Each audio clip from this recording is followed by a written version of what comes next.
De N254 tussen Waardburgum en Twizel is tussen 8 uur jongens en 6 uur maas afsluiten van verkeer. Maandagejuni is begonnen met de werkzaamheden. Wat er gebeurt is dat ze 's nachts sluiten ze de boel aan, na achten.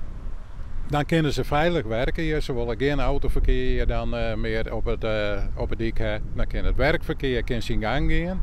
Op het moment binnen ze verderop de middenstrepen er rond uitvrezen. Dus al ter voorbereiding om straks het asfalt uit te frezen, zeg maar, en nieuw asfalt erin. De werkzaamheden zullen in fasen uitgevoerd worden.